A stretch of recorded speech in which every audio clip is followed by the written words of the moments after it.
صباح النور يا دكتور. اهلا وسهلا اهلا وسهلا. الحمد لله على السلامه. اتفضل دكتور محمد هاشم.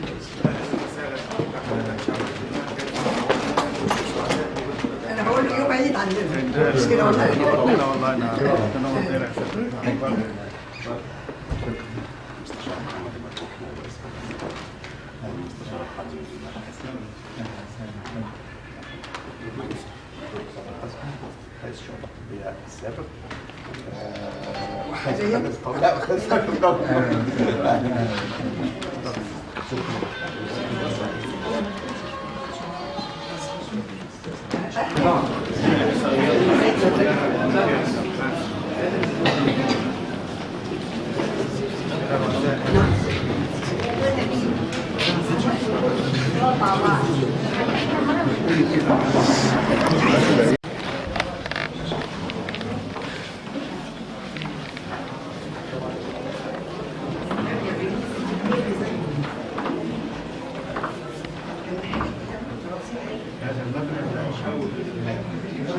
ألمانيا لا تشارك هذا واحنا هنا حاطين هنا أول رسول إنشاء المركز الأول سنة 1900. في هنا أول ده أقدم رسوم عندنا اسمه ملك مصر مجلس الوقت الأول.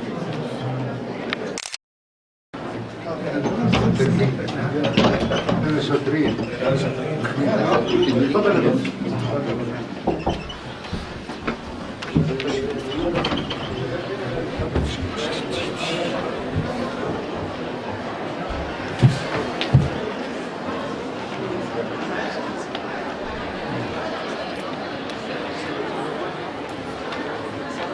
حاجه مش صح بس كده.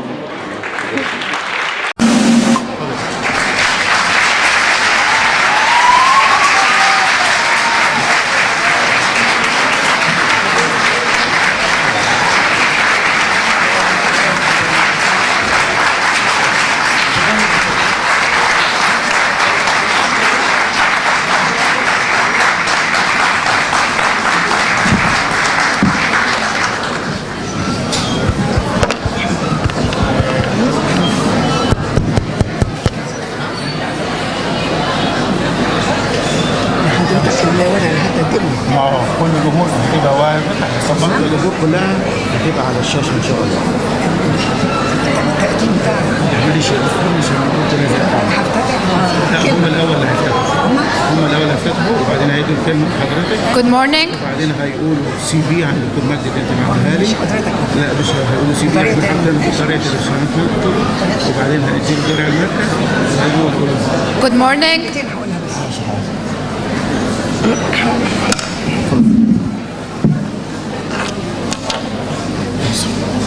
من الساعة 7 الصبح بالشكل ده. That's a good sign. They care about science.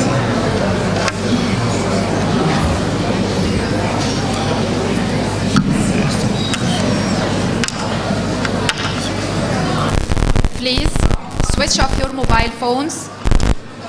انا كده برافو عليك. بتعمل معاك سويتش.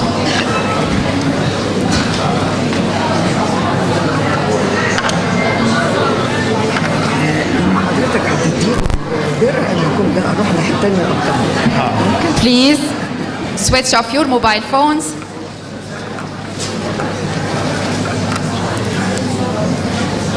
Thank you.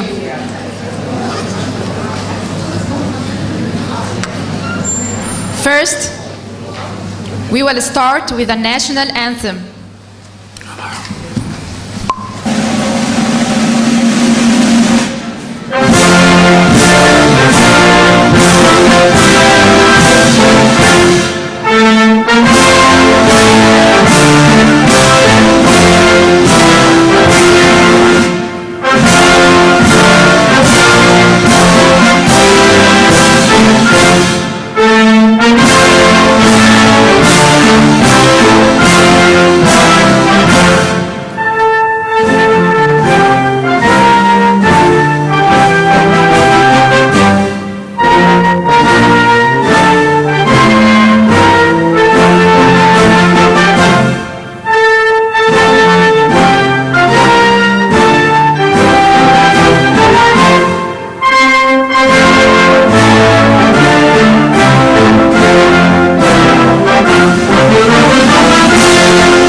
distinguished guests, ladies and gentlemen, it's a great honor to welcome Professor Sir Mejdi Ya'qub, the legend in cardiac surgery.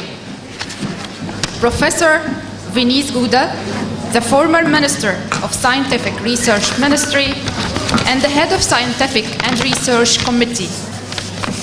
Professor Muhammad Hashim, President of the National Research Center. We highly appreciate the presence of our distinguished honorable guests, the former presidents and the vice presidents of the National Research Center.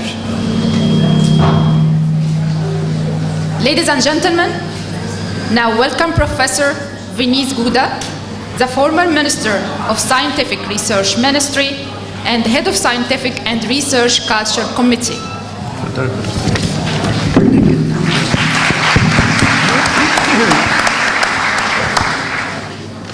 صباح الخير على حضراتكم جميعا. الحقيقه ده انا بعتبره يوم عيد. كنت لسه بقول لرئيس المركز الدكتور هاشم ده بالنسبه لنا يوم عيد. بالنيابه عن زملائي من لجنه الثقافه العلميه البحثيه وطبعا استاذنا الكبير الدكتور محمد هاشم رئيس المركز، برحب بضيفنا العظيم سير مجدي يعقوب ملك القلوب كما قال عنهم في الصحف، وايضا اسطوره الطب في جراحه القلب الاستاذ سير مجدي يعقوب. انا مش هقدر اتكلم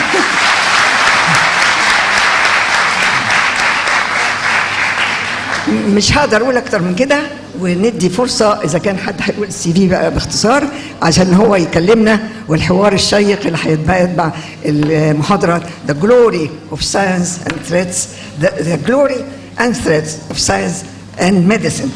فهدي الفرصه بعد كده على طول للبدء عشان ما نضيعش وقت. شكرا لحضراتكم جميعا. Dear professors and colleagues, I feel elated to introduce him. He is a living inspiration. He is Professor Sir Mejdi Ya'qub.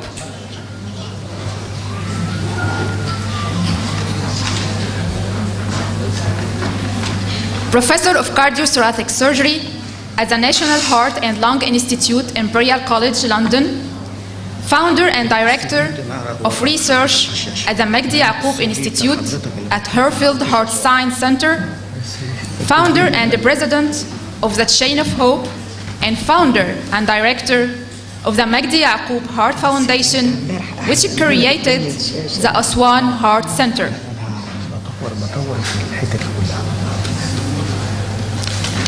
Born in Egypt and graduated from Cairo University Medical School in 1957, he trained in London and held an assistant professorship at the University of Chicago.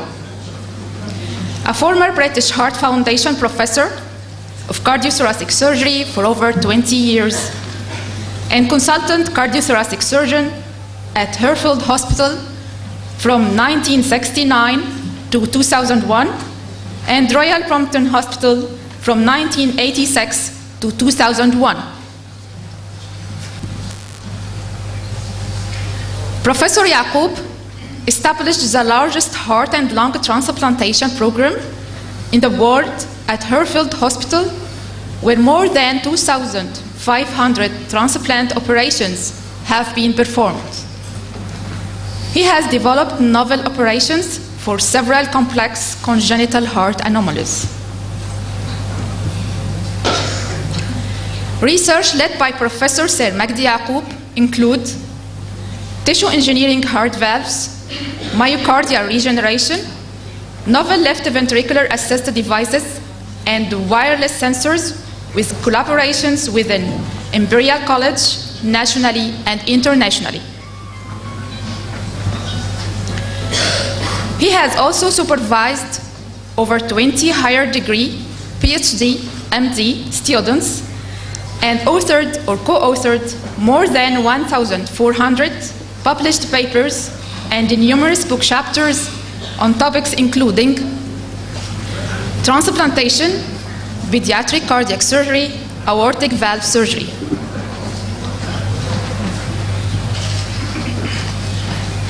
He has a passion for readdressing inequalities in global healthcare delivery, with a focus on developing cardiac services in many countries, including Egypt, the Gulf region, Jamaica, Ethiopia, Mozambique, Rwanda, and Uganda. Here his team at Chain of Hope link experts together around the world to bring life-saving treatments to children in developing and war-torn countries. Continuing his desire to make healthcare accessible to all, his center in Aswan offers state-of-the-art medical services, free of charge to all patients, regardless of color, religion, or gender, and trains a generation of young Egyptian doctors, nurses, scientists, and technicians at the highest international standards. Advancing basic science and applied research is an integral component of the program, and he oversees over 60 scientists and students in the areas of heart valve biology and tissue engineering, myocardial regeneration, stem cell biology, mechanisms and the treatment of heart failure, and pulmonary hypertension in his centers. Among his honors, he was awarded a knighthood for his services to medicine and surgery in 1992 and awarded the Order of Merit by Her Majesty Queen Elizabeth II in the 2014 New Year's Honors List. He was awarded Fellowship of the Academy of Medical Sciences in 1998 and Fellowship of the Royal Society in 1999.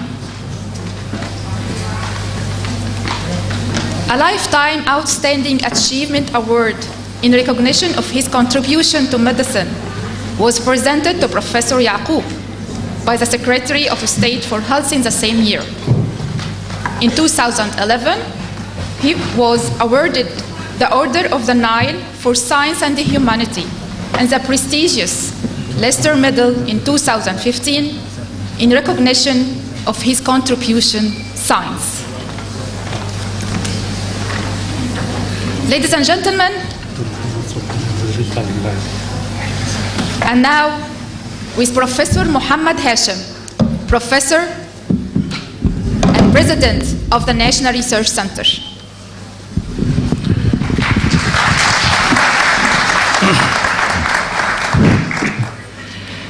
بسم الله الرحمن الرحيم. السلام عليكم جميعا ورحمة الله وبركاته. بالنيابة عن جميع أعضاء المركز القومي للبحوث بنرحب بضيفنا وعالمنا الكبير ما بين أروقة المركز القومي للبحوث بروفيسور دكتور سير مجدي يعقوب. أهلا بيك دكتور مجدي من علماء المركز القومي للبحوث. وصراحة أنا ما كنتش متوقع هذا الحشد الكبير من الناس إنه يجي لحضرتك، فأنت حضرتك أشهر من نار على علم بالنسبة لمصر كلها والعالم كله. وأنا مش هطول في كلمتي، أنا هعطي الفلور لسيادتكم لمخاطبة هذا الجمع الكبير ومخاطبة علماء المركز، وفي طلبة كبيرة كتير جدا جايين من جامعات مختلفة لحضور محاضرة سيادتك. لكن بالنيابة عن أعضاء المركز القومي للبحوث كلهم أنا بهدي لحضرتك درع المركز القومي للبحوث.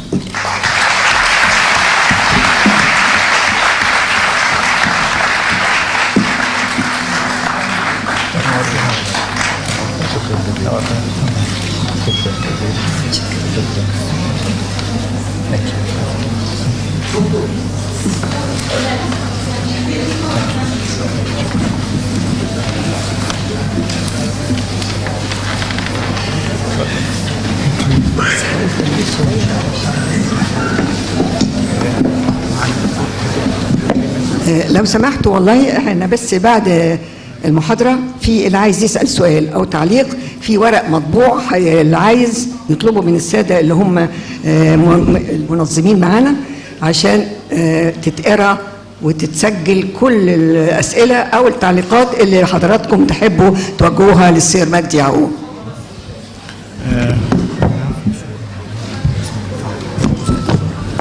بعد المحاضرة بروفيسور دكتور سير مجدي يعقوب، أهلا بيك مرة تانية. وحضرتك في انتظار حضرتك، اتفضل.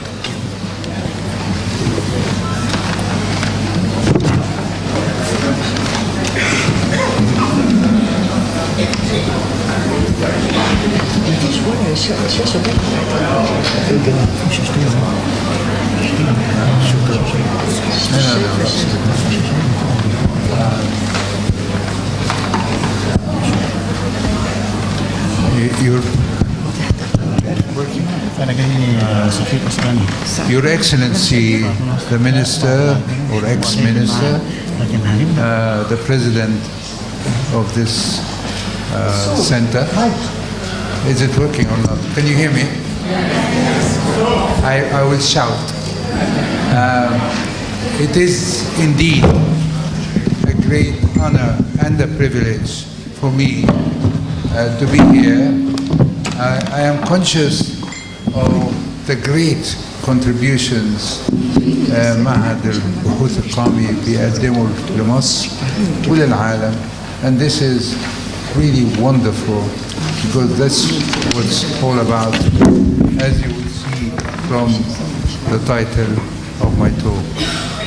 So I am humbled by all what you do, by the large number of young people, not very young. It's the name of the game, to mingle and to serve the two most important things in life, humanity and science. More about that. In my talk, I'm going to talk about the glory and threat of science and medicine. How do I change slides?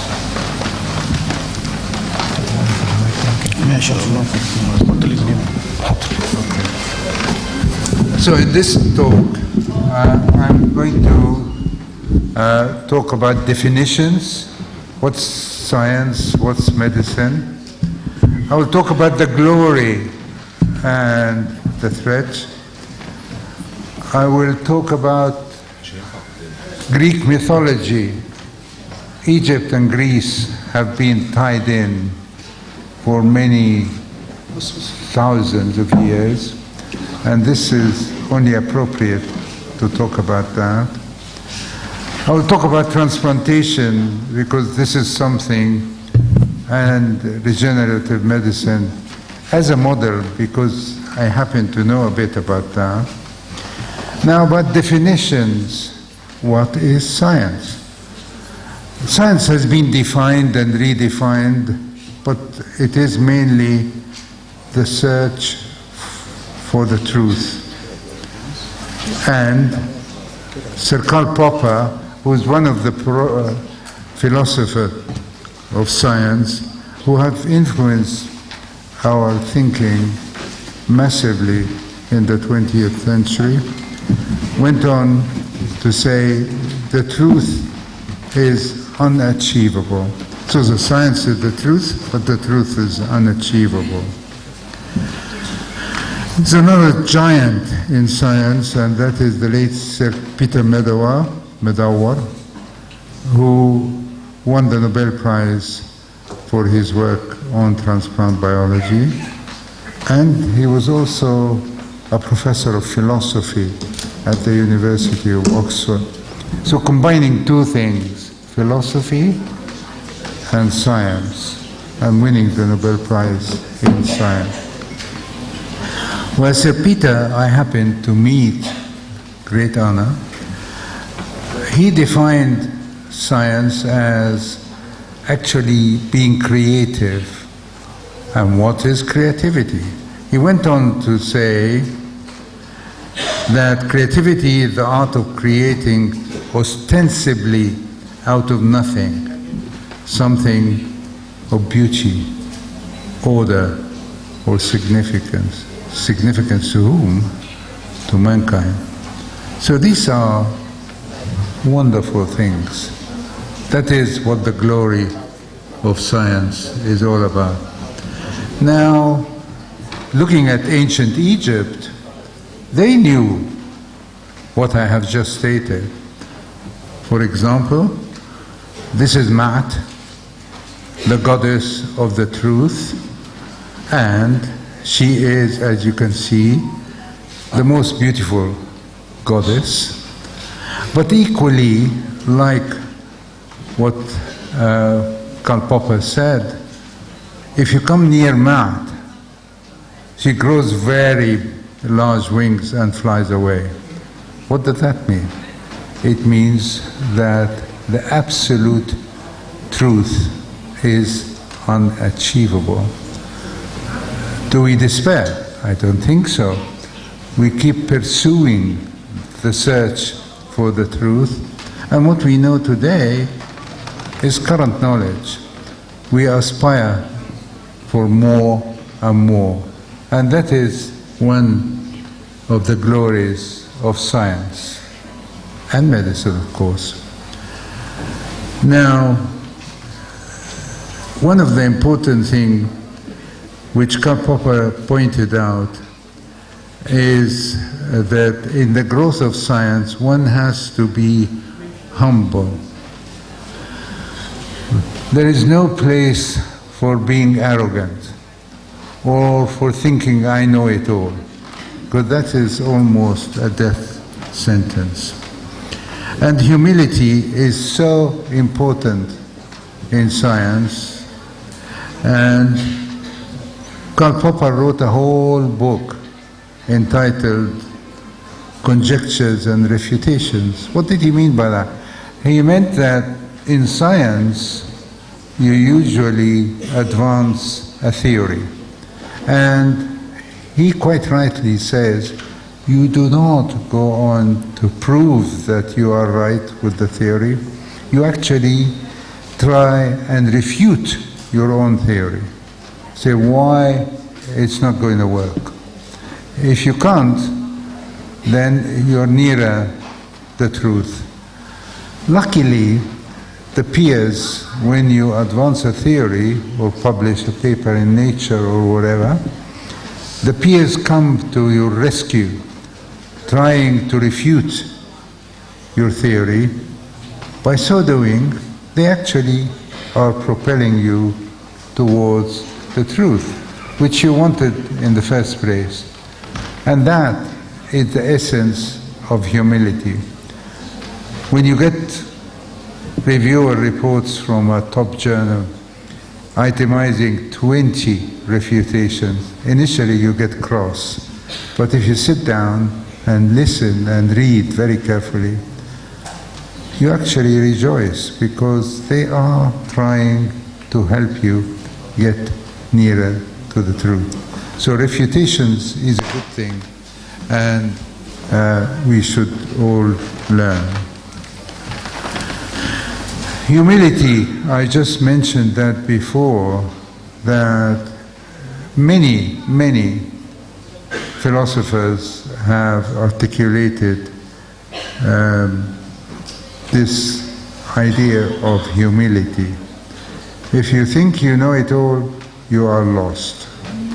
You are heading for failure. And many, like Albrecht Dürer, for example, here, who beautifully puts that into words. Now, let me talk about the glory and threat, the title of my lecture. What is the glory? Now, in science and medicine, if you combine the two, if you allow me to do that, the first is discovery. And there is nothing more enjoyable than discovering a new thing, regardless of how small it is, because it contributes to the total picture and to humanity and actually benefiting people. In medicine, you try very hard in this art of so-called healing. And again, it is such a joy I call it the joy and the glory, that you see somebody is getting better. Or, better still, you see a child who is doomed to die within the next hours or days, and you see the same individual 30 years later actually discovering things themselves. I was so pleased to hear recently, I have seen that more than once. Somebody writes to me, you operated on me when I was a few days old because I had transposition of the great arteries 30 years ago. I'm pleased to let you know that I have just obtained my PhD from the University of Cambridge. What a joy. Somebody who is going to die suddenly becomes a major contributor to humanity and to the community and knowledge in general. So that is, healing is a major joy and a part of the glory of science and medicine. Teaching is another, because without knowledge dissemination, all what you know is going to perish when you die. What's the good of that? You have to pass on everything you have learned in your life to the next generation. And teaching, therefore, is a major joy.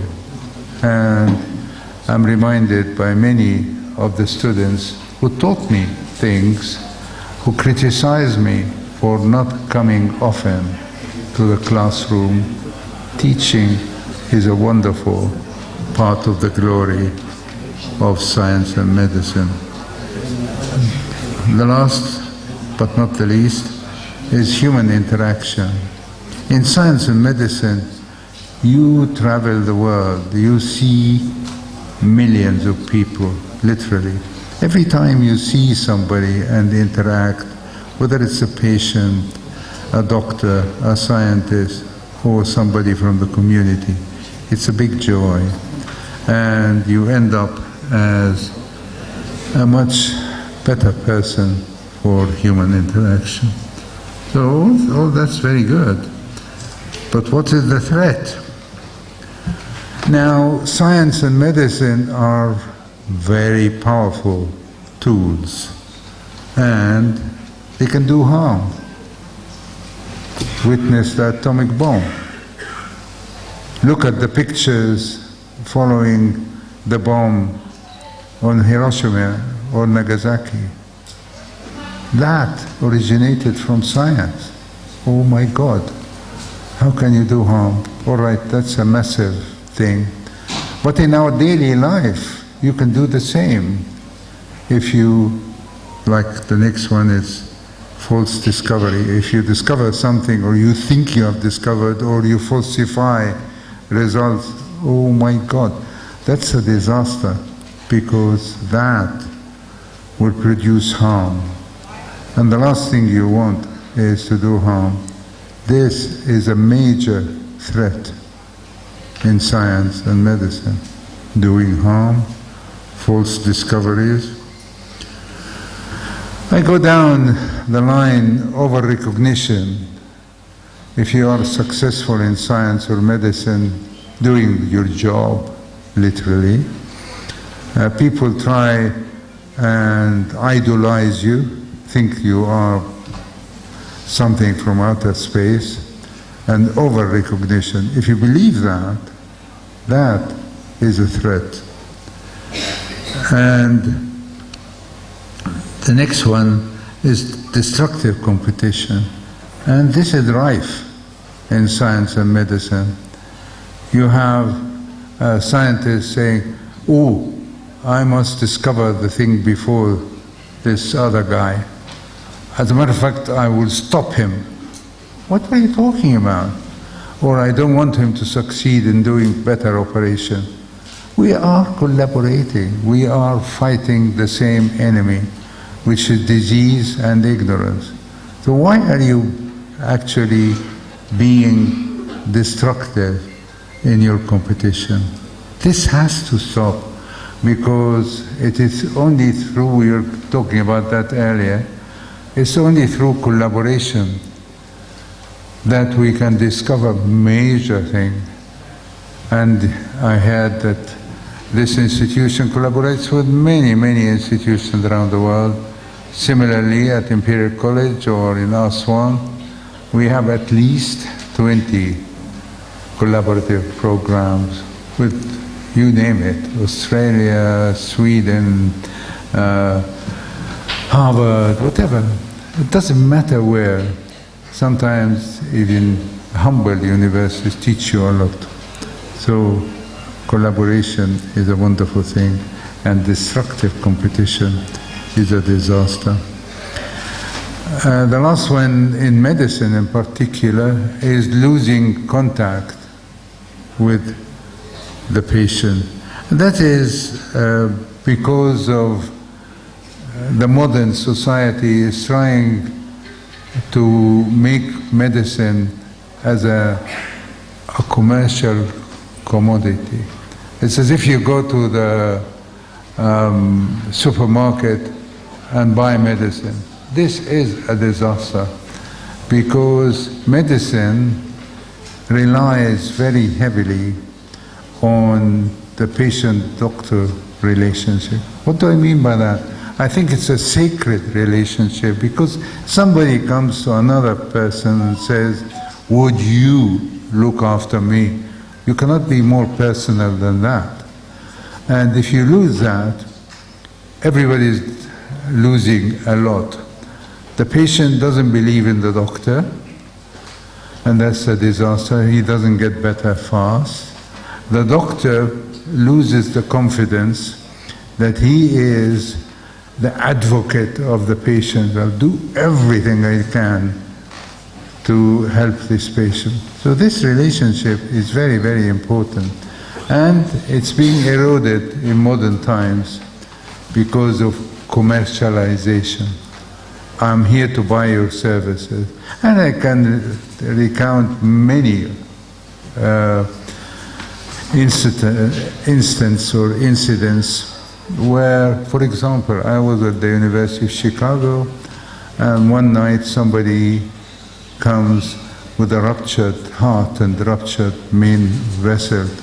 He's going to die in the next few minutes, let alone hours. And I summoned all the medical students.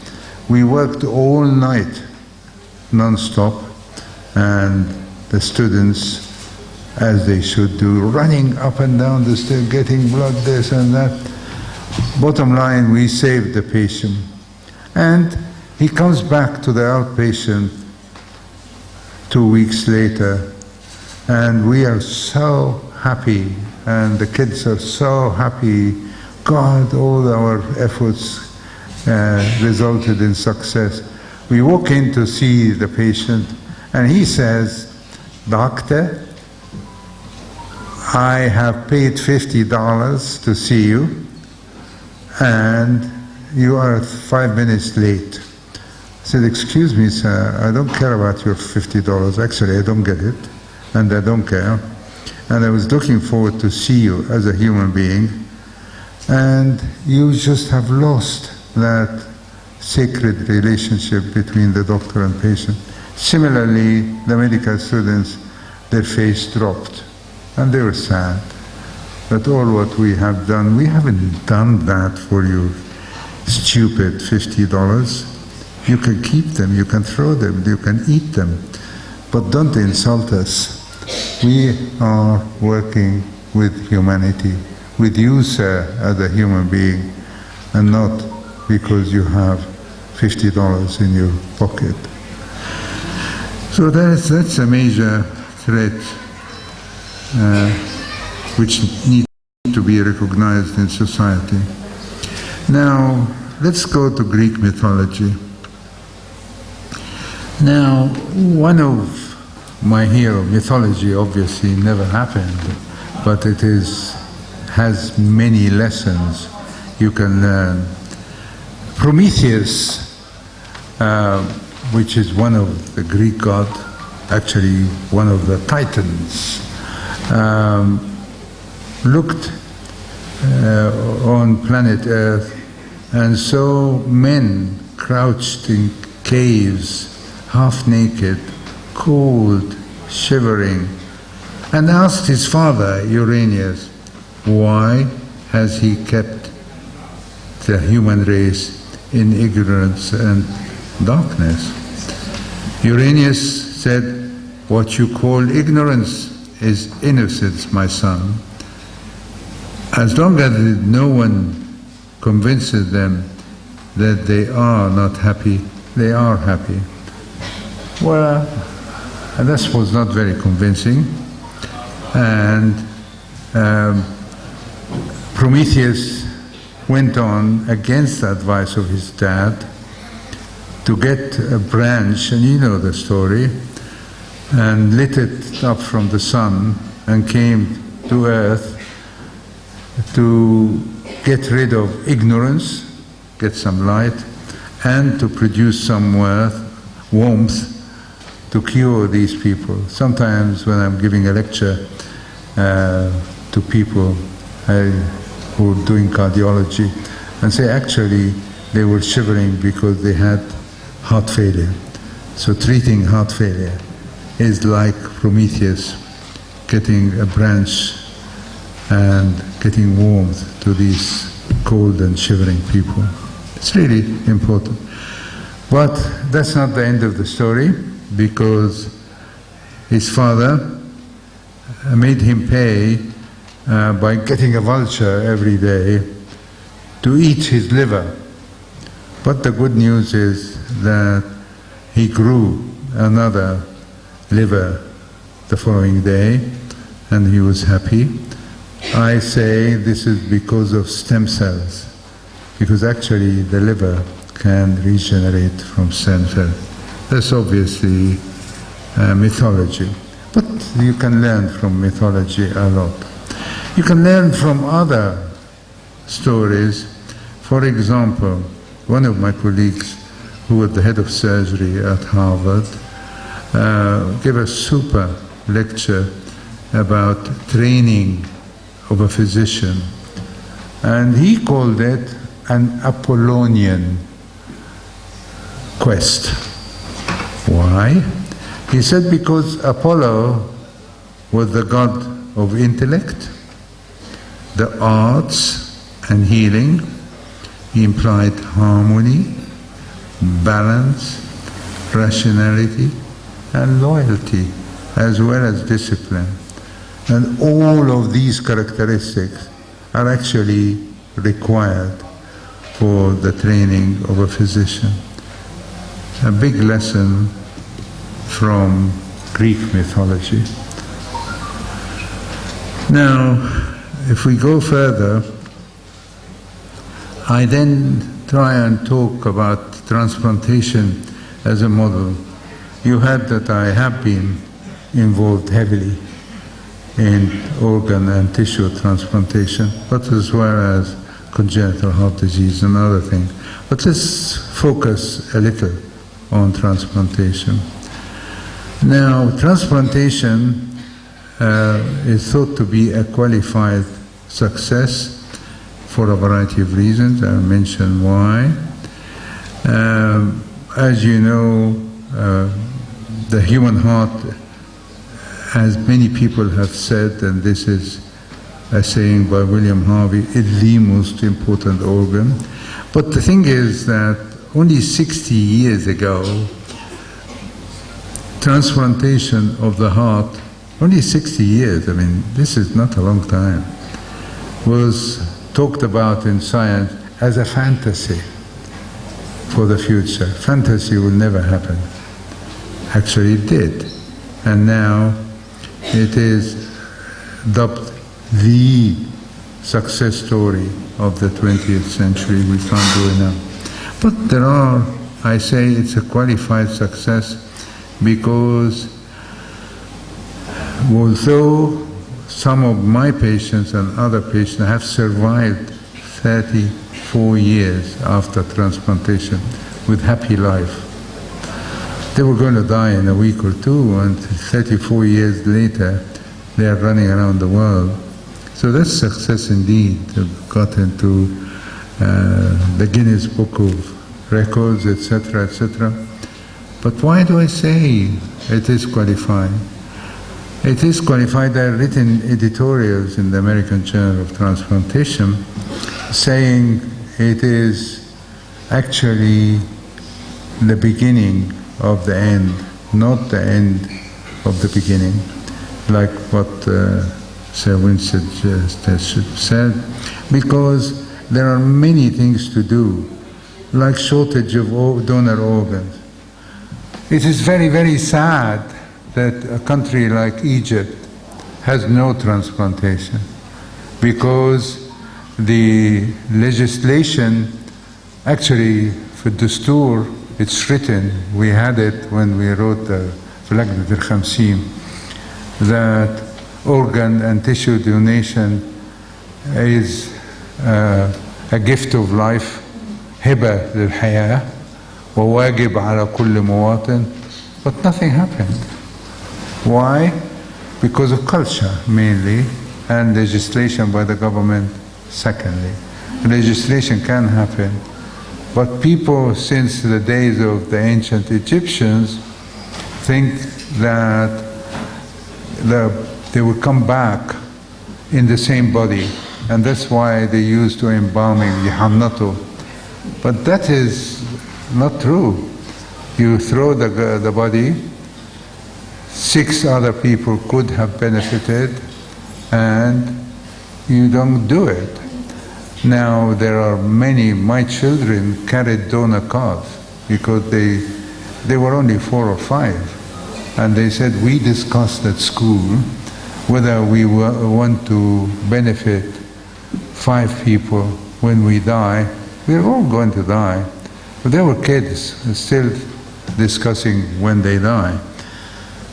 Death is obviously brainstem death, and that has to be recognized. So in Egypt, many unnecessary death and suffering happen because we do not recognize this fact that if we are brain dead, we should be able to help 6 other people, each one of us. So these are very, very important things. There's now shortage of donor organs, not only in Egypt where we have 0, but around the world, and we're trying to use many strategies like the Spanish model, the presumed consent, DCD, donation after circulatory death, ex vivo perfusion, like transmedics, where you can keep the heart alive for days. All of that is going on, but that's why I say it's a qualified success. There's a major thing, however, because my hero is the late Sir Peter Medawar, وأنا كلمتكم عليه, Peter Medawar. He came from Lebanon.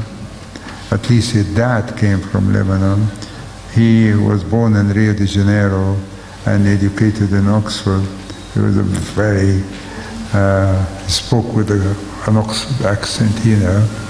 But he was a wonderful man, and he put it that the great glory, as it is the great threat of science and medicine and everything, which is in principle is possible, can be done if the intention to do so is sufficiently resolute. So obviously generations of people, including you, are not sufficiently resolute, and we should do more research into what we call acquired immune tolerance, which Peter Medawar actually talked about. You have strategies to get the body to be tolerant to the donor organ, but not to other things like infection or cancer. So these are very, very important things. Now I want to speed up a little. Transplantation gave birth to what we call regeneration, and regeneration is actually reversing organ dysfunction, and either by a whole lot of the therapies which we are part of, including left ventricular assist device, gene editing, and so on, but also through transplantation of cells and better still organs by tissue engineering. And we realize that there are many components for a tissue to be engineered before you can transplant it or use it as a tissue engineered organ. And we're doing a lot of studies on recovery in our institution in both tissue engineering, not much cell therapy. Cell therapy has been very disappointing except for induced pluripotent cells, which has really revolutionized everything, because you can produce a multi or a pluripotent cell from the skin. And it cannot be easier than that. And when Yamanaka from Japan described that some 10 years ago, everybody thought he was crazy. It's in every lab. In Aswan, we have an IPS library where we take a tiny bit of skin during operation and we create stem cells, IPS, and then differentiate them into heart muscle. And you can see them in the dish contracting. The important thing about that is it's your own, so you can transplant it again if you want, but that's not the most important thing. But they carry the same gene which causes the disease. So we have a heart in a dish where we can experiment of how we can cure the patient by the so-called personalized medicine. So this is the story of the IPS, which is fantastic. These are other types of cells. Cell therapy, injecting cells in the coronaries have been a failure. And I was very upset to see in this country many cardiologists and surgeons actually injecting cells without much evidence. There has been trials which been published, and I was quite critical of that. Now we know that cell therapy is not effective, at least the ones from bone marrow derived cells. But IPS, it should be a research tool. It's not, there is no place for being a cowboy in this. You have to work very hard on getting the facts. And tissue engineering is a wonderful thing.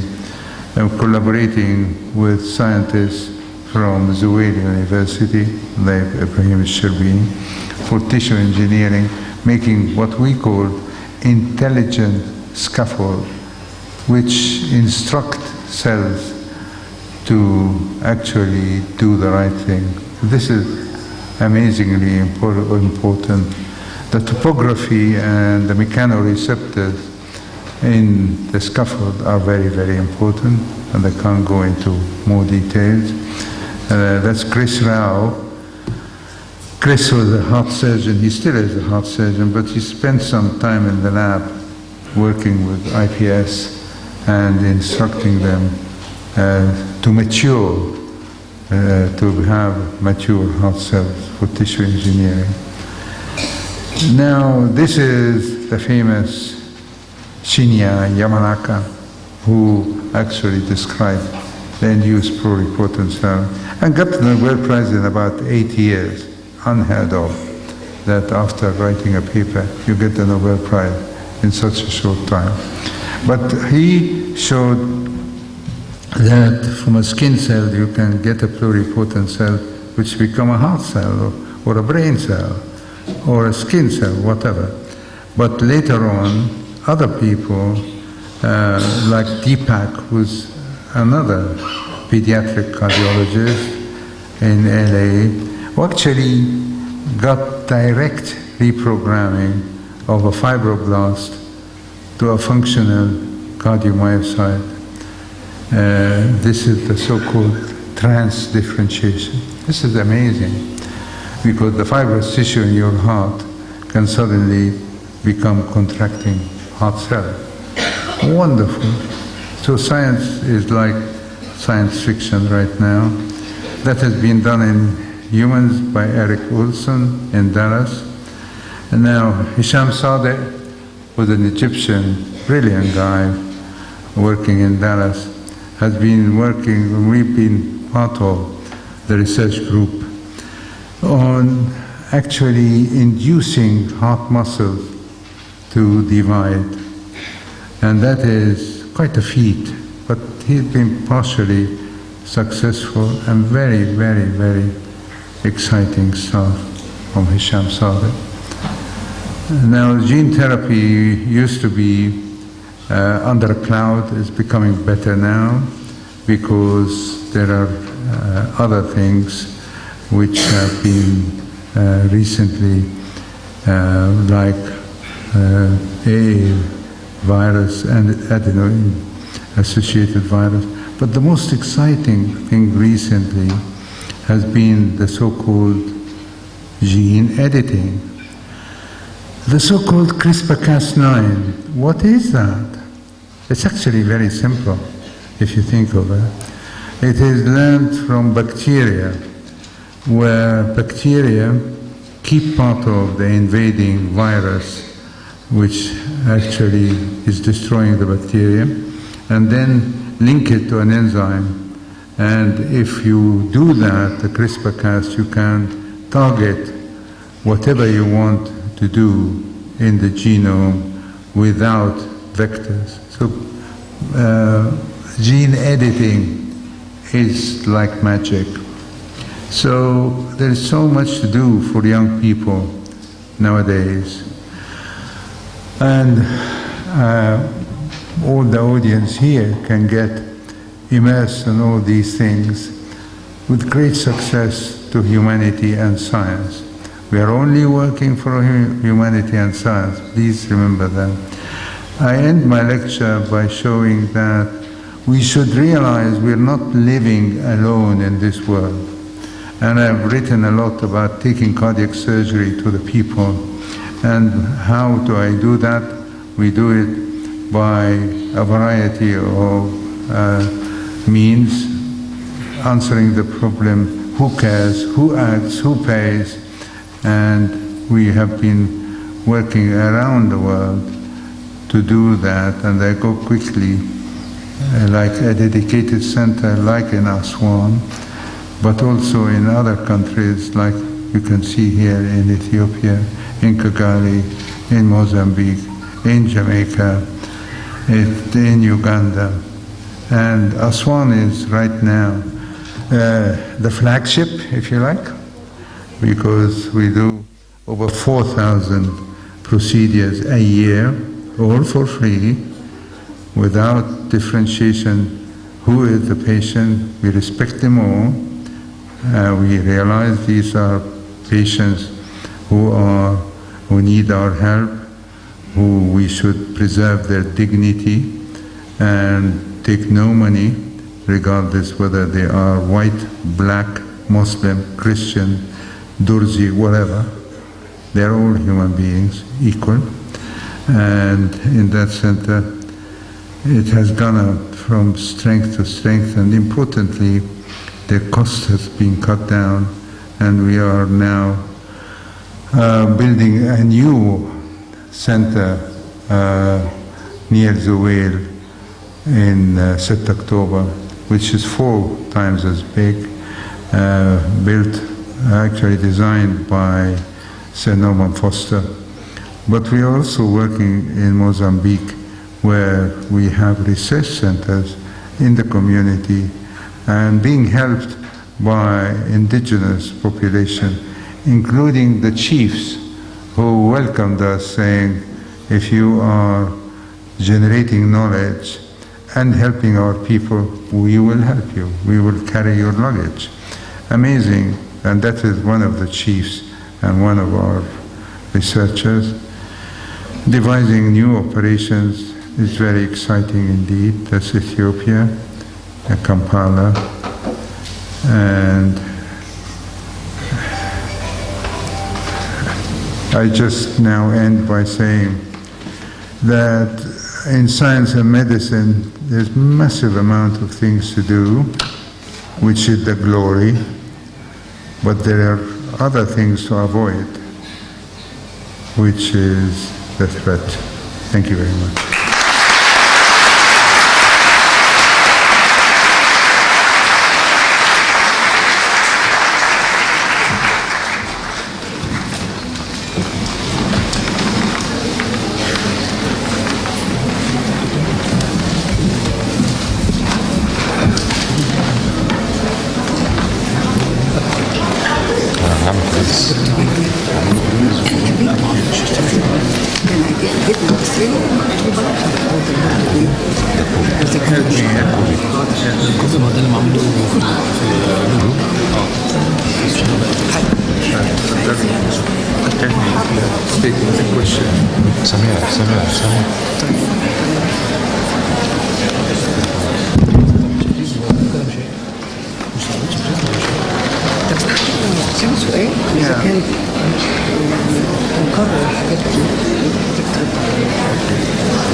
في بنوتة من السويس اسمها نور، ممكن نقول عليها هي أصغر عالمة بتعرف في تشريح جسم الإنسان. عرفت إن سير مجدي يعقوب هيشرفنا النهاردة في المركز، فجت هتقول كلام من القلب.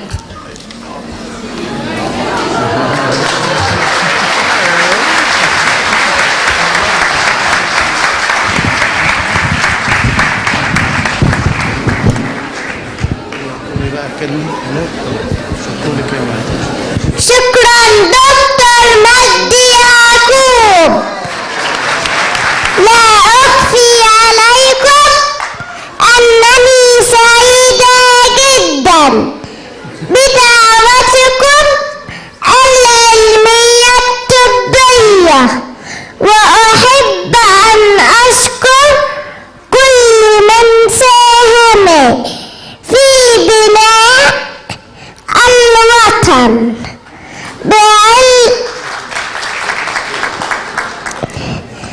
بعلمه وعمله، فمصر بلد العلم والعلماء. ففي البداية أعرف ما هو علم الفسيولوجي.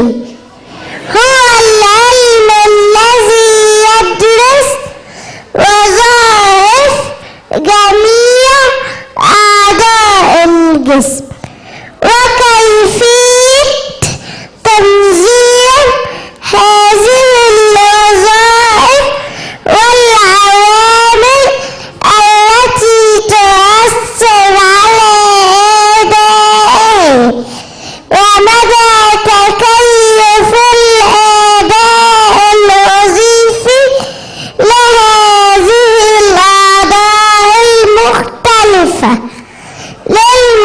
للمتغيرات التي يتعرض لها الجسم.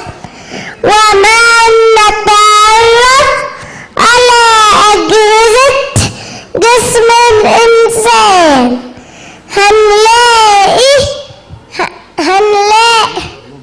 human physiology. Physiology is the science that studies the normal functions of the human body.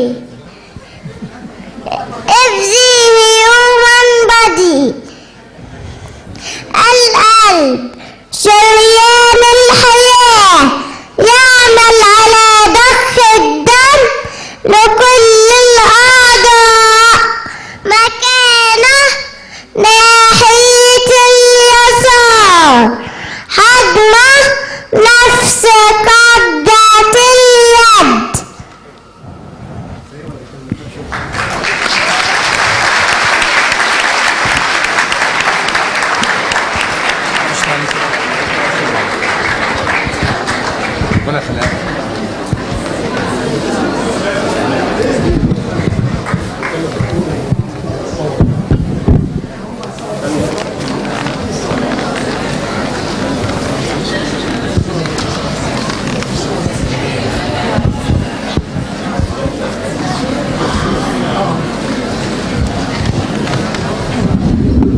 احد الزملاء الحقيقه تطوع ورسم الدكتور مجدي، فهو هيديله الصوره اللي هو رسمها بنفسه، احد زملائنا من المركز القومي للبحوث.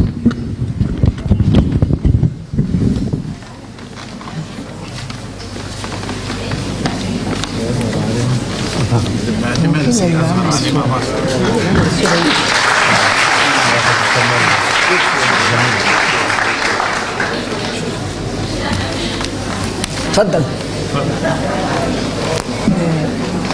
زميل المركز على الصورة.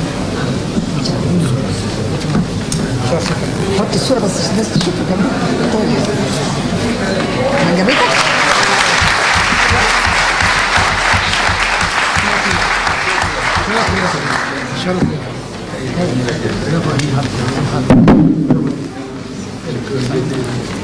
يعني احنا عايزين نلاقي وقت بقى عشان نشوف الأسئلة. معالي الوزير، إذا كان الجيل الشباب كرم أستاذنا الجليل العالم الكبير، فأنا جيل بقى المسنين وكبار السن بنشكر سيادتك كرمز من رموز مصر والدنيا كلها. أرجو أن تحتفظ يعني مسعد أويس أحد يعني تلاميذ حضرتك، وأنا يعني أرجو من كل شباب مصر يتعرفوا على الخبرات الرائعة اللي سيادتك أرسلتها في العالم كله والقدوة والمثل الأعلى. شكرا يا فندم.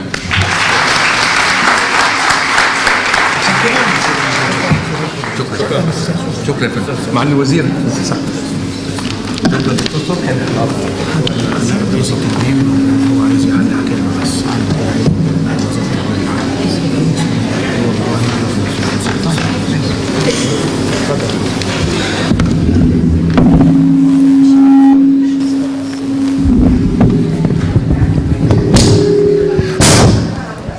بسم الله الرحمن الرحيم.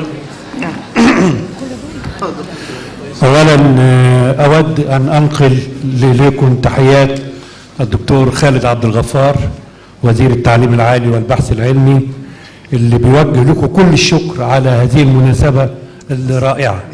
أنا استأذنت معالي الوزير أن أنا أقول حدوتة صغيرة كده عن الدكتور مجدي. أحد الصحفيين الكبار قوي في مصر كتب مقالة ضد، أو يعني لمس فيها أحد أعلام الأدب في مصر، مش هقول اسمه. رئيس الدولة استدعاه شخصيا، وبرضه مش هقول اسمه. وكان في هذا الوقت، أنا بضم صوت للدكتور مسعد أويس، في هذا الوقت كانوا الصحفيين بيفتخروا إن هم يخشوا السجن. لو تفتكروا علي أمين ومصطفى أمين سنة أولى سجن وسنة تانية سجن إلى آخره، فلم شنطته وراح يقابل الرئيس على إنه داخل السجن. المدير مكتب الرئيس قعدوا يجي ساعة، وبعدين دخل على الرئيس لا قاعد في مكتب صغير كده وبيمضي ورق، وقفوا برضه يجي 10 دقايق، وبعدين قال له اتفضل يا أستاذ فلان. قال له خير يا ريس؟ قال له أنا عايز أسألك سؤال واحد، إحنا عندنا كام هرم؟ قال له 3. طبعا ما بيترعش. قال له 3 يا ريس. قال له اسمهم ايه؟ قال له خوف وخفرع ومنقرع. قال له لا، اسمهم مجدي يعقوب واحمد زويل ونجيب محفوظ.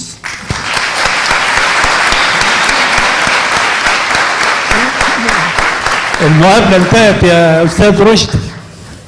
المقابلة انتهت يا أستاذ رشدي. أنا جاي بشكل غير رسمي لأن زوجتي زميلة ليكوا في قسم الألبان، فامبارح بتقول لي الدكتور مجدي جاي بكرة.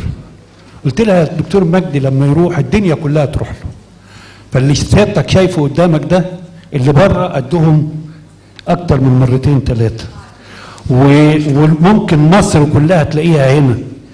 حيوا معايا هرم مصر دكتور مجدي.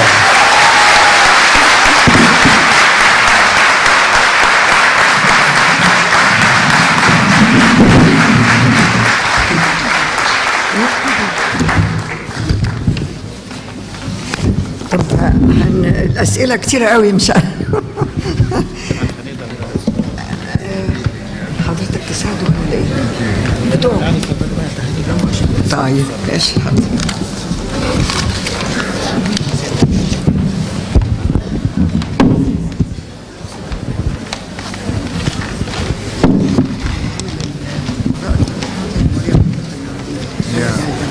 شوف ده هترد عليه.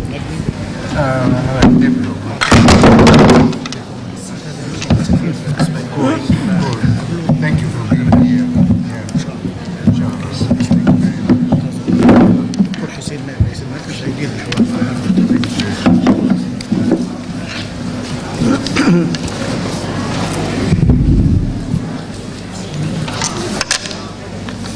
هي في مسألة كتيرة من طلبة وطالبات كلية الطب الحقيقة على نوع الدراسة الحديثة في الطب، وإزاي نتواصل مع الحاجات الحديثة. كتير مجموعة كبيرة بهذا المعنى بتتكلم على الدراسات في كلية الطب ما تقدمتش بالطريقة اللي بره. فإيه رأي حضرتك تنصحهم بإيه؟ ده مجموعة كبيرة من الطلبة يسألوا هذا السؤال. تحب بنتقبل؟ اتفضل. ده سؤال كويس جدا، لأن دراسة الطب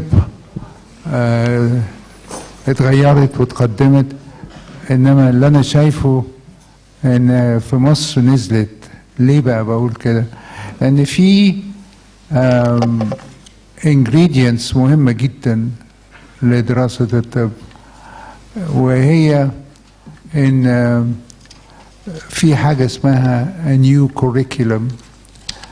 فالنيو curriculum ده بيشدد العلاقة بين المريض والعيان زي ما أنا كنت قلت في المحاضرة بتاعتي، وكمان وبيشدد كلمة العلم. فهقول لكم حكاية صغيرة واعذروني إنما إن الحكاية دي relates to my own daughter، لأنه من الغلط إن الواحد يتكلم على العيلة بتاعته. It's not allowed. But on this occasion هقول لكم إيه اللي حصل. بنتي لما اتخرجت من كلية الطب في ساوثهامبتون، she was supposed to go to UCL, but she wanted to be away from me as much as possible from London. وبعدين لما خلصت، دي حكاية مهمة جدا relates to your question, whoever asked this question.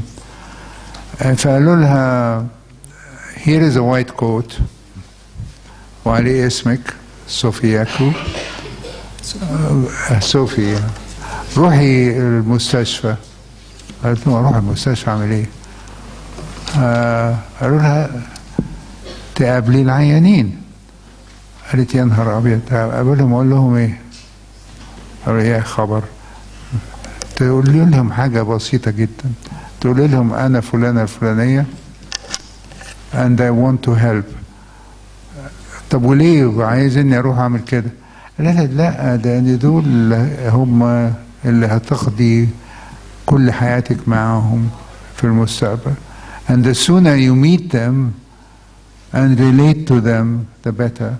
So this is a very important question. I mean, in trying to teach medicine is to get medicine into how to sympathize, how قول لهم اسمي فلان الفلاني and I want to help.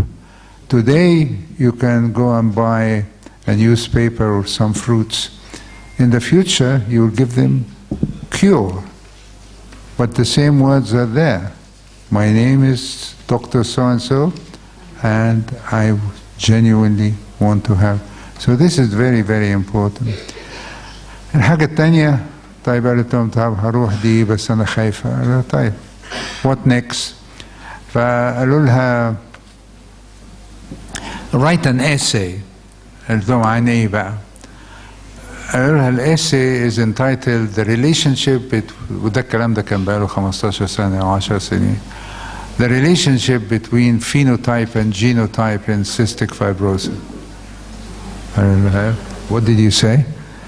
I don't know what genotype is, I don't know what phenotype is, and I don't know what cystic fibrosis is. So they said, oh no, there is something called the library, there is the internet, you research things yourself and come up with an opinion. So in 4 weeks she came up with a very critical opinion. you're a bit being even more critical than what we expected. But you have to think for yourself. So this is the thing, not to go and read من النوتس اللي بتحصل في الكلية دي.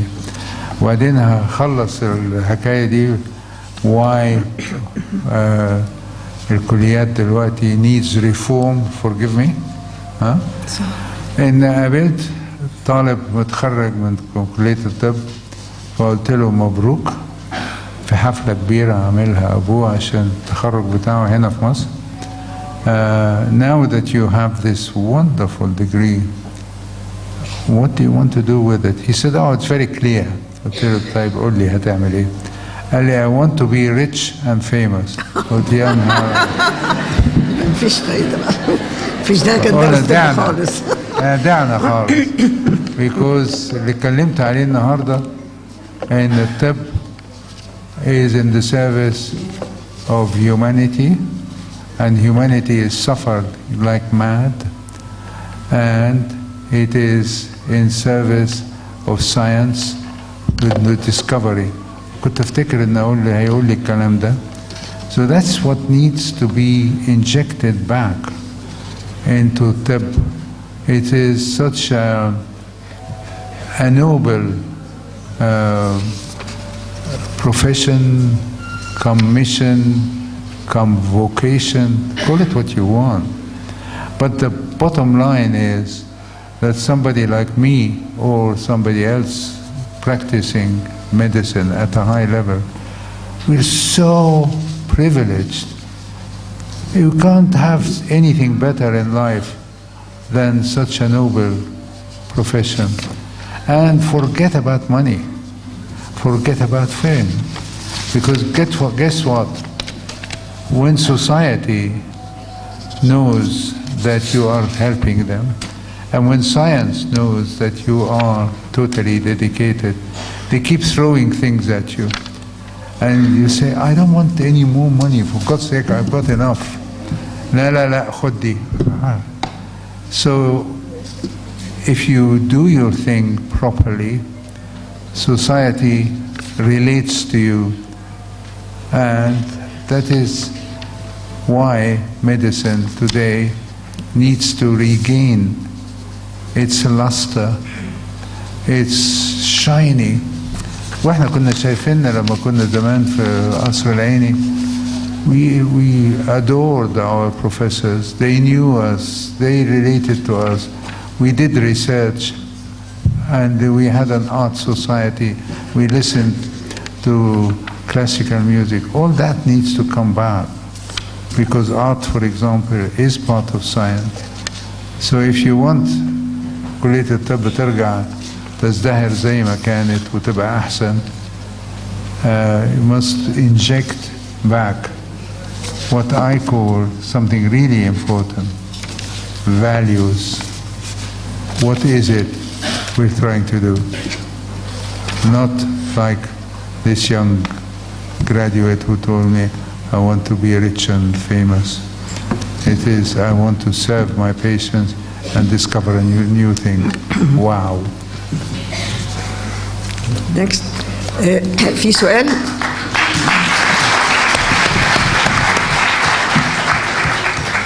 سؤال من الأستاذ الدكتور حنان بتسأل: هل مرض القلب مرض وراثي؟ ما الاحتياطات الواجب اتخاذها للحماية بيت القلب والصيانة وخاصة بعد سن 60؟ I think that's a very good question. مرض القلب is a mixture between two, وراثي. We have a lot in Egypt which is inherited because of marrying relatives, that anything which is recessive becomes dominant.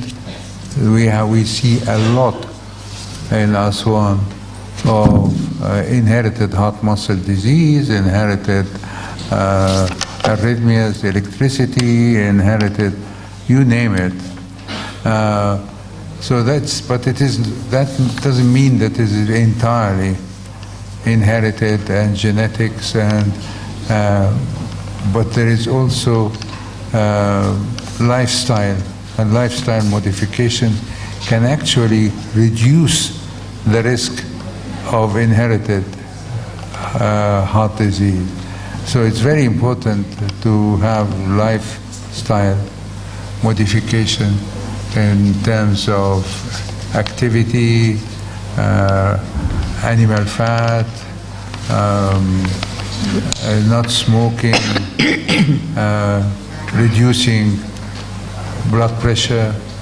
When we have a population study near Aswan, the Balana Heart Study, about 40% of the patients, of the people who are supposed to be normal, have high blood pressure, high cholesterol, ويدخنوا مصيبة with diabetes. All these things, if you modify them, you can reduce the high risk of inherited heart muscle disease and inherited. And against that background, we really need to study the genetics of heart muscle disease, or heart disease in general in Egypt.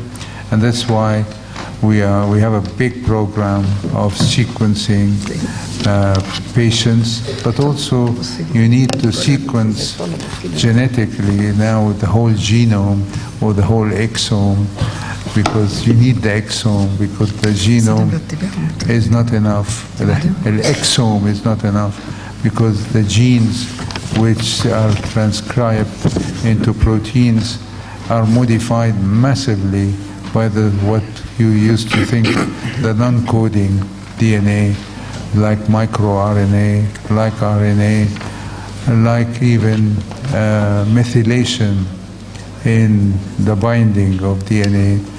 All that needs to be studied, because if you compare what we find in patients to databases in the West, mainly in the UK, US, and so on, you find that there are massive ethnic differences, so to speak. So we must have 1,000 Egyptian genomes, what constitutes normal, and we're already doing that. There was a law saying that you cannot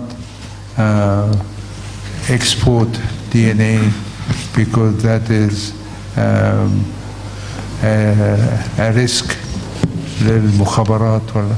This is not so. DNA is exchanged all over the world. There are many 100,000 normal genomes now. There are a lot more than that. And so we have to collaborate with other people to find the human genome. And you started that by saying, is inherited heart muscle or heart disease important? It is the two together, inherited and lifestyle.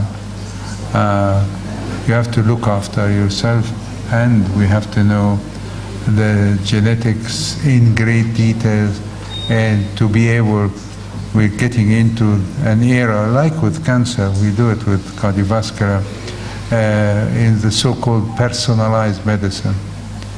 Then we give you a drug, and we know whether the drug will be acting or not in this individual, rather than to say, oh, it will work in 25% of people, so I'll give it to you.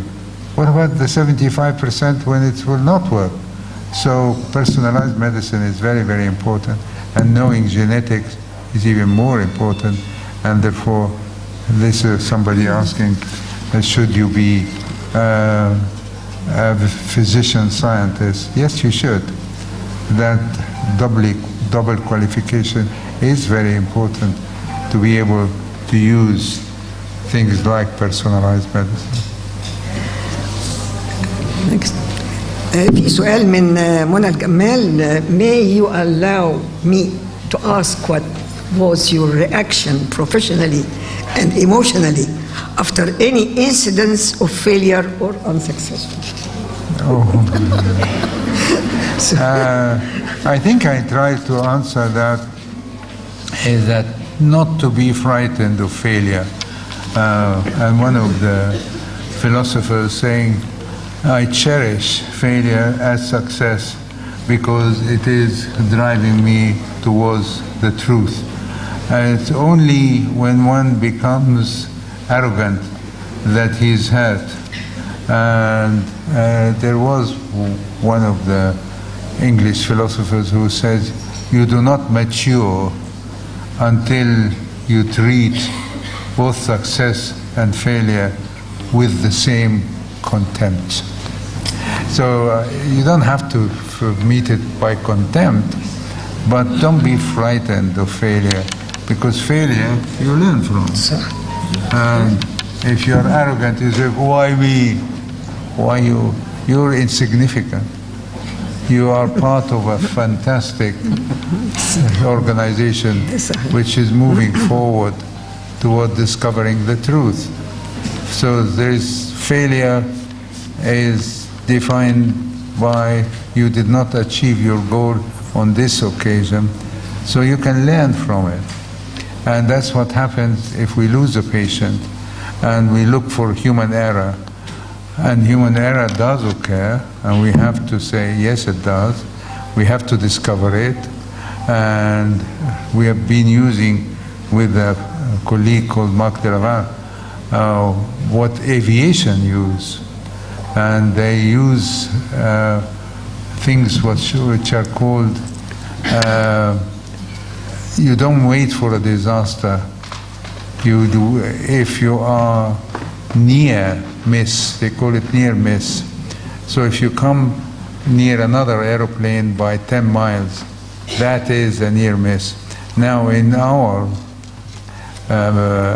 specialty in Mjdi, we call, for example, if the surgeon walks into the operating room and does not greet the anesthetist and the head nurse very respectfully, that is a near miss, because the patient could suffer if the doctor or the surgeon is in a bad mood and he thinks he's not saying good morning to the nurse. That we should avoid the near misses, and we should recognize that there is human error, and human error, we should not victimize people and say, it's your fault, not mine. It doesn't matter. If there is a fault, we are here to correct it and make sure it will not happen again for the sake of patient, and admit that nobody is perfect and that human error, small as it might be, 0.5%, whatever, must be prevented. But before you prevent it, you must admit that it happens, and I could have done better next time. So all this humility is very, very important. So that's an answer to the so-called failure. And many people say, for example, when a patient dies, that you have tried your best and you must not leave the hospital without looking for the relatives, but they need you at that point. But many doctors disappear as if it was a crime, and you want to leave the site of the crime as quick as possible. It's not a crime. You must support the patient. You must be rational. You must be humble, and not say, oh my God, this is the failure. And in science, it is equally the same. If you have failed in proving your hypothesis, then you're nearer the truth. It's not a failure. And many journals say, publish, please publish negative results, not positive results only. And now they are having this system where you put all your raw data on the journals for other people to analyze it, to make absolutely sure that there is no bias. So all these things keeps you, go back to the same point, humility, humble. Because if you're not humble and you are very hurt because I never fail, that's nonsense. You're never going to progress then. You're never going to be better. if you think you are macho and you never fail. Have I answered your question? I don't know who you لا لا لا لا اللي اكتبي السؤال بتاعك وهاتي لو سمحتوا النظام. في سؤال من الدكتور عدلي حنا بيقول لماذا انتشار أمراض السرطان قليلة في عضلة القلب؟ That's also a good question, but actually it's not entirely true, because there are secondaries in the heart. There are a whole lot of primary tumors of the heart, but once it happens, maybe it's too late or everybody knows about it, but it is not rare as you think it is. في أستاذة الدكتورة كريمة برضو بتسأل هل مريض القلب المفتوح وتغيير شرايين وتغيير شرايينه تستطيع أن يمارس حياة طبيعية أم هناك بعض التحذيرات؟ وسؤال تاني، هل من يتوقف قلبه لمدة 30 ثانية ثم يعود للحياة بعد الصدمات الكهربائية يحدث له تأثير على عضلة القلب وباقي أجهزة الجسم مثل الكلى؟ هذه أسئلة مهمة جدا. The first one, after having قلب مفتوح, coronary bypass graft 3 or 4, if you have lifestyle modification, you can live longer than anybody else. And I used to fight with British Airways in the very old days that when pilots or captains come to me and I do an operation, they take their license. And I said, why are you doing that? Because his life is limited. I said, what's the evidence for that?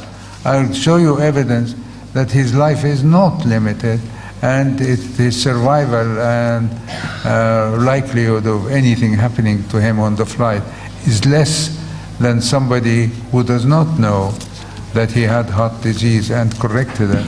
And they actually convinced British Airways to give the captains their license back. They are safer people to fly the 747 in those days or whatever. So if you look after yourself after a heart operation, you're as normal as anybody or better. When the heart has stopped, that's a very technical question. It depends how resuscitation was going on. And now there are many courses. We have one in Aswan, many places, teach people how to resuscitate people with when the heart stops. And you can have somebody who had a whole hour with no heartbeat being resuscitated properly, perfectly normal afterward. If the heart stopped and you do not massage properly and oxygenate the blood and this and that, of course the kidney, the brain, everything will suffer.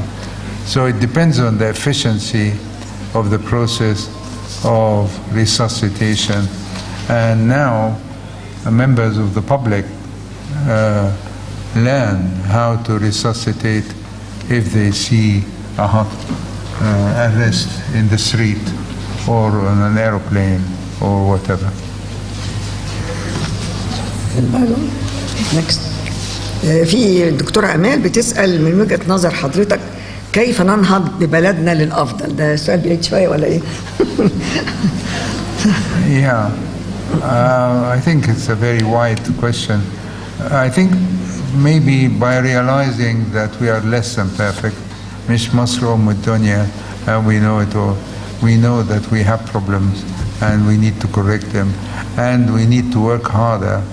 And the other thing which is, I think, really important is discovering talent. And I see it every day in Aswan and everywhere else, that there are young people who are very talented.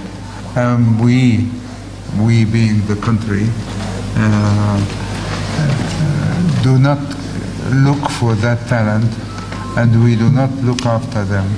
so they either go the wrong way or leave the country. So looking after young talent is essential if Masr تتقدم, and that can be done in many, many ways. One important thing is to build centers of excellence like here, like Aswan, which is every bit as good as Harvard or MIT, and so give the young people a chance to rise scientifically and serving the country and looking after talent. That can only be done by without generating centers of excellence, and I think everybody knows what a center of excellence is. Thank you. في طلب من الجمهور لحضرتك ترد بالعربي، هل ده ممكن؟ أحاول.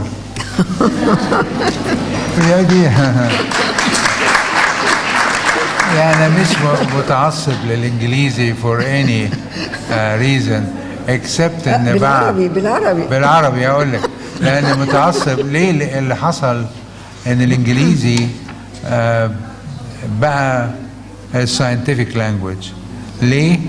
لسبب بسيط جدا، إن أي واحد صيني ألماني فرنساوي عربي كل ما يكتشف حاجة هينشرها في مجلة إنجليزي.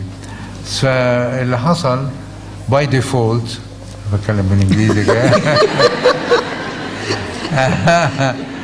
الإنجليزي بقى the language of science، وعشان كده لازم كل اللي عايز يعمل، ما هياش عيب وما هياش تعصب ولا أي حاجة، هي بس انك انت لو انت عايز واحدة منكم او واحد منكم عايز يوصل للقمة لازم يتكلم انجليزي كويس، لان لازم يقرأ ساينس نيتشر اند سيل لانست، وإلا مصيبة. لما رحت أسوان أول مرة فبقول للشباب اللي جنبنا في المستشفى اللي جنبنا اتفضلوا عندنا عشان نشتغل مع بعض، قالوا بس احنا ما بنتكلمش انجليزي. قلت لهم طب وقريتوا مجله امتى او كلينيكال ترايل امتى؟ قالوا 25 سنه. قالوا طب بتدوا ايه الادويه اللي بتدوها؟ قالوا من ساعه ما طلعنا من الكليه. رحنا لما بصينا كل الادويه غلط، لان you have to look at guidelines والحاجات الجديده. ما هوش تعصب ان حد بيتكلم بالانجليزي، كل ال publications اللي طالعه جديده او اغلبها حبه بتترجم طبعا، انما حاجه ضئيله جدا. صح طبعا. لازم كلكم تحاولوا انكم تتكلموا بالانجليزي، انما انا هحاول اتكلم بالعربي.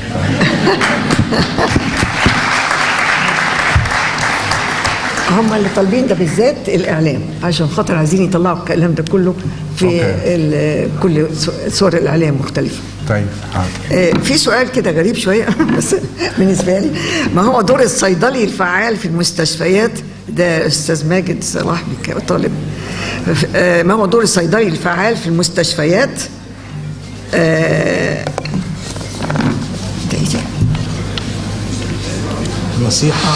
نصيحة للخريجين الجدد.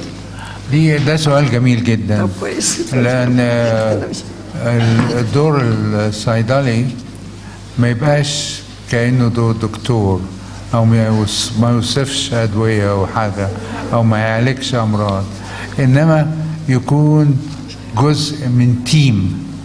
دايما لما بنعمل الراوند بنبقى مع بعض، مع الممرضات، مع التكنيشنز، مع الصيادلة بتوع المستشفى. فلما بنوصف دواء مش عيب ان احنا نسأل الصيدلي هو في انتراكشن، يعني الدواء ده بيتفاعل مع حاجة وحشة وبتاع، ممكن ناخد نصيحة، يا هو يقول لنا هي او هو يقول لنا في خلوا بالكم ان في حاجات بتحصل كذا ويمكن ده ما تكونش كويسة للعيان ده، طب قول لنا نتكرر. فايه يبقى اللي حاول اقوله ان يكون ما اعرفش اتكلم بالعربي والانجليزي بقى. مالتي ديسيبلينري، يبقى كل واحد من وظيفه مختلفه. ومش كده بس، يكون في تساوي بيننا وبين الصيادله ونشتغل مع بعض، ومن النيرسز، لان النيرسز دي فرصه ان انا اتكلم عن التمريض في مصر.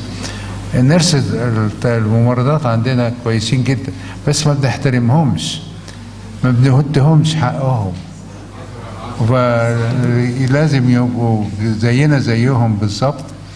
حتى لما يكون في الراوند نقول للنيرس لازم تكوني موجودة، والمرة الجاية انت اللي تقودي الراوند. ليه؟ لأن اللي أنا شفته في إنجلترا بالذات أحسن من أمريكا، إن كان احترام النيرس ده مش معقول. فكنت لما كنت نايب وكنت أول ما أوصل المستشفى أروح للميترن الهيد نيرس وأقول لها صباح الخير، أنتي مشغولة على مين؟ وتعالي وريني إيه اللي حصل في الوورد. كل كلمة تقولها حاجة جميلة جدا. فاحترام الناس ده حاجة مهمة كجزء من التيم. والزسيم اللي بيحصل يكون الصيادلة يكونوا جزء من التيم، مش نقول انهم هم ليهم شغلة تانية او بيحاولوا يكونوا دكاترة. طب هم ما بيحاولوش يكونوا دكاترة، وبينصحونا في الحاجات اللي يعرفوها، واحنا بننصحهم في الحاجات اللي بنعرفها، وكلنا لما تيم مع بعض حاجة جميلة جدا. اللي بعده في سؤال بيقول واحد من بايوفيزيكس، أستاذة أسماء بقى، في مجال النيوروسيرجري هل يمكن للبايوفيزيائيين العمل به وكيف؟ سوري. في مجال النيوروسيرجري، حد الباك جراوند بتاعه بايوفيزيكس، فبيسأل في مجال النيوروسيرجري هل يمكن لهم البايوفيزيائيين دول العمل به أو وكيف؟ بس مش engineering بايو انجينيرينج ابلاينج. احنا عندنا في اسوان يمكن 7 أو 8 بايو انجينير، فبيساعدونا نشوف الدم بيمشي ازاي، بيساعدونا بيعملوا 3D موديلز من كل عملية معقدة احطها امسكها في ايدي. بايو انجينيرينج فيزيكس مهمة جدا جدا جدا جدا. لو في عمليات ممكن تتعمل من بره بأشعة أو بهاي انرجي، في هاي انرجي الترا ساوند، هاي فو، ده ممكن يضيع تيومر، ممكن يساعد يحرق حتة في القلب في الكهرباء. البايو فيزيكس دي مهمة جدا جدا، والبايو انجينيرينج، وهي دي نفس الحكاية اللي كنت بقولها في الأول، إن المالتي ديسيبلينري يبقى ناس كل مختلفة، باك جراوند بتاعهم مختلفة، يشتغلوا مع بعض كتيم واحد يقدر يشتغل مع بعض. طيب هو هنختم بسؤال، وبعدين في بعض الناس أسئلة خاصة جدا في العلاج، إذا كان حضرتك عندك وقت نبص عليه. أفتكر ده غلط في العلاج، لأن ما أقدرش أعالج حد في أوضة محاضرات. طيب خلاص يبقى دي غلط. تمام. لما ببقى في الطيارة والناس عمالة تقول لي طب أنا آخد دواء يعني كده أو أبويا بنتي في استراليا وبتاع، ايه رايك نعمل؟ طب التواصل ازاي مع حضرتك؟ التواصل ازاي؟ ايميل مي او كم تو اسوان. حد عمل ايميل لحضرتك من زمايلنا في المركز وحضرتك ما لحقتش تشوفه يمكن. طيب بس ما فيش زي الكلام اللي كنت بقوله، انه لازم الواحد يفحص العيان ويشوف كل الاسبكتس بتاعته، ومش يجاوب من حته ورقه. I find that لا هي bad medicine. هي اللي عملت لحضرتك الميل ده كان فيه قصه ليها، حضرتك شفت المريض ده من 20 سنه بس ما شفتهاش قريب. فهي عايزه تتواصل بس مع حضرتك. تتفضل تيجي اسوان من عينيا الاثنين، هقعد ساعه. انا تحت امرها. قول لها بقى وببلاش. شفت بقى طيب دلوقتي في الدكتوره فرخنده حسن بقى، اخر سؤال. ده قوي طبعا. هي الدكتورة فرخندة بتسأل هل ممكن إدراج، هل ضروري إدراج منهج أو دبلومة حول البعد الأخلاقي للبحوث الطبية والعلمية في التعليم العالي؟ أعتقد عنوان المحاضرة يدعو أيضا لذلك، ولا إيه حضرتك شايف؟ أفتكر تعليم البايو إيثكس في الجامعة مهم جدا، لأن أغلبه بيحصل في البيت وبيحصل في المجتمع. إيه هي الفاليوز؟ إحنا بنشتغل ليه؟ ليه إحنا دكاترة زي ما إحنا بنقول الكلام ده؟ فالبايو إيثكس دي مهمة جدا وممكن نتعلمها. زميلي بيتكلم على الرياضة، دي أهم حاجة للقلب، مش أهم حاجة. واحد من الحاجات المهمة جدا جدا اللي كانت فاليديتد مش مرة 20 مرة عشان علاج هبوط القلب، عشان منع، بتطول الحياة. يعني في الراندمايز ترايلز اللي حطوا ناس من غير رياضة وناس برياضة، فمين اللي عاش أكتر؟ الناس اللي بالرياضة. طب يعني المشي بالشويش ينفع ولا لازم المشي بالشويش؟ ايفن ده حتى ده مش هتكلم بالانجليزي. المشي مهم جدا، وبعدين كوانتيفايد دلوقتي بيقاسوها، بيقولوا مثلا كم متر؟ لا هو قالوا كم خطوه، بس كم خطوه او 5 دقائق 10 دقائق 15 دقيقه، بس ما قالوش السرعه ايه؟ على قد ما الواحد يقدر. فحتى لو الواحد ماشي اي انا كل يوم خطوه مش مهم سريع. كوانتيفاي، بشوف قد ايه، بحاول امشي 10,000 خطوه كل يوم. إن ما قدرتش بمشيها في المستشفى، في المطار، لما اوصل اللوكان ده افضل امشي حوالين الاوضه literally، لان ده مهم جدا. المده قد ايه؟ حتى الستاديز الابحاث اللي اتعملت فقالوا ان 10 دقائق اكتر من احسن من 5 دقائق، 15 دقيقه احسن من 10 دقائق. انما everything counts، كل حاجه. وهل ما هي السرعه؟ That was your question. The faster the better, but within the capacity. يعني مش الواحد يبتدي ده كاونتر برودكتيف، ده معناها القلب مش مبسوط. انما ما دام الواحد مبسوط push until I don't like it. فعلى قد ما الواحد يقدر في كل سن الرياضة 100%. مش كده بس، الناس اللي عندهم اتكلم بالانجليزي تاني، حاجة اسمها هاف باف. ما هي هاف باف؟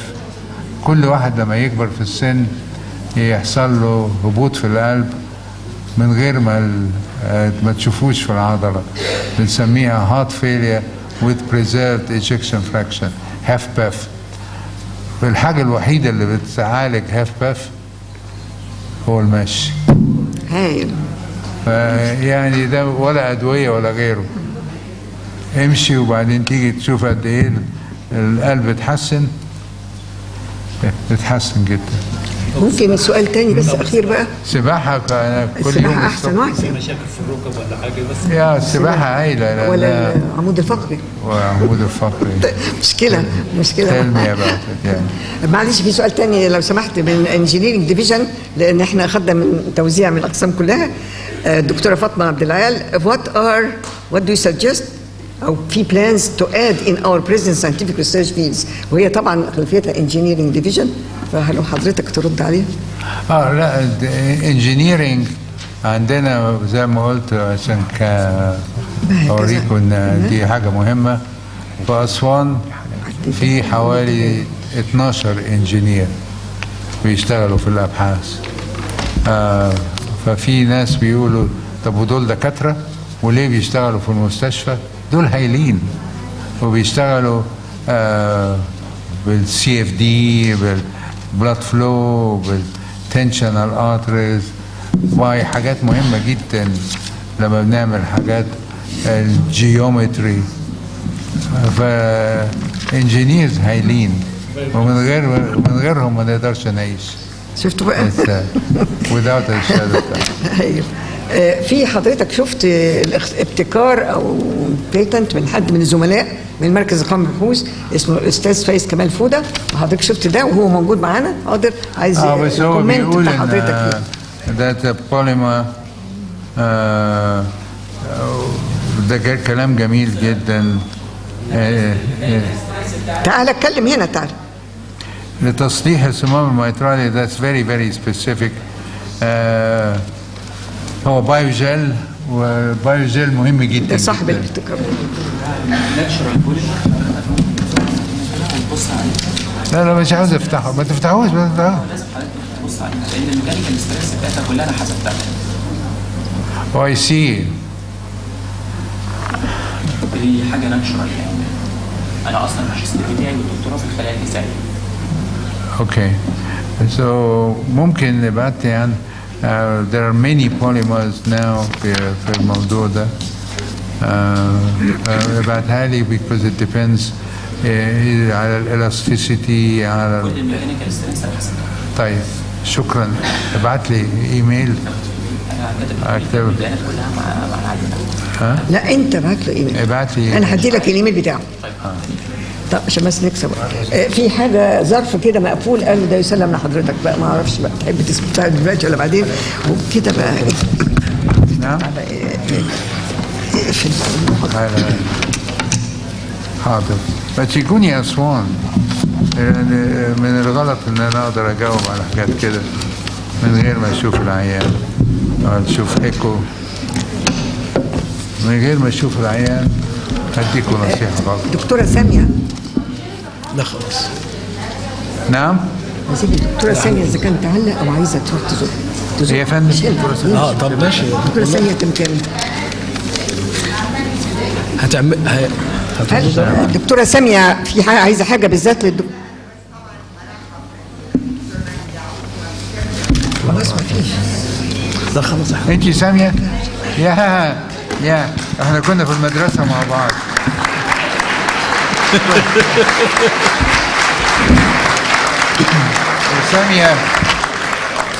ساميه التمتامي كنا في كليه الطب مع بعض. مش سامع حضرتك. Here you go. كنا بنسمع المزيكا وكاميليا وامين زايد فاكره ذكريات الشلل بتاعت الملاعب، ذكريات الشباب. الملاعب يا دكتور مجدي فاكر؟ لا مش شغال. كنا بنروح الملاعب وبنلعب تنس وبينج بونج وحمام سباحه. كان عندنا سباحه. كان في كليه الطب. كنا عمرنا كنا عارفين متبالي ايه هو الرياضه ومهمه كنا بنطلع من المحاضرات على الملاعب التنس والبينج بونج. الحاجات دي كلها ما فيش دلوقتي. وطبعا كان نفسنا حضرتك تزورنا. عندنا سنتر اوف اكسلنس فور هيومن جينيتكس. وانا عارف ان حضرتك بتشتغلي في الهيومن جينيتكس and we have a program ل 1000 Egyptian genome. طبعا ما انا قريته. طبعا انا قريت البيبر. بس انا قريتها بري برنت. لسه ما نزلتش. مش كده؟ فلازم نتعاون. ويا ريت حضرتك تحل لنا مشكله الدي ان ايه دي، لحسن دي شلانه ومش دي ان ايه بس. وانا قلت للرئيس طب ما وبعدين ايه اللي حصل؟ بيقولوا ان يكون في بيولوجيكال وور والناس هيحاربونا لو عرفوا الجينات بتاعتنا. ده غلط خالص. غلط. لان المصريين بيسافروا في كل حته، اي حد ياخد شعره واحده منهم بيدوا عينات دم. وبعدين تو بارالايز الريسيرش في مصر نقول ما فيش جينات تطلع بره. على فكره كل الجينات بتطلع بره والناس بتنشر الجينات بتاعتها المصريين بره. ما هم كمان ده 100,000 جينوم. فدي لازم تتشال. دي شلة العلم زي ما ده مش الدي ان ايه بس، ده اي ابحاث مشتركه. طبعا اي كومبايند ريسيرش ده كلام مش معقول خالص خالص خالص، لأن without احنا كنا بنتكلم without collaboration we send our samples طبعا hot muscle to Madrid and to the Karolinska in Sweden, and we do the same. We do things in أسوان وهم يعملوا حاجة تانية proteomics وبعدين genomics من غير إن احنا نشتغل مع بعض. صح. forget it وده لينا مش عارف. يا ريت سعادتك بقى بالنفوذ بتاعك تحل لنا المشكله دي. يعني احنا ندمان. انا همبل بيرسون، ما اعرفش حاجه. لا مش حضرتك في المجلس الاستشاري. هحاول على قد ما اقدر. لو سمحت احنا عايزين بقى ميعاد اخر الدكتور مجدي بقى يجي ويروح يزوركم ويزور كل الحتت ونعمل زي مؤتمر كبير ويبقى فيه يوم كامل بقى ان شاء الله نقضيه مع الدكتور مجدي. جدا سير مجدي يعقوب انترست في الهيومن جينيتكس اللي هي انا اديت حياتي. يعني انا اول واحده اخدت يبقى حضرتك اولى بدل زويل من المركز القومي للبحوث. عندنا مجموعه كبيره جدا وكلهم من IPS. ايوه كلهم مجموعه هيومن جينيتكس في السنتر اوف جينز بس كمان سيلز ولا لا؟ وعندنا كمان ستيم سيلز كمان.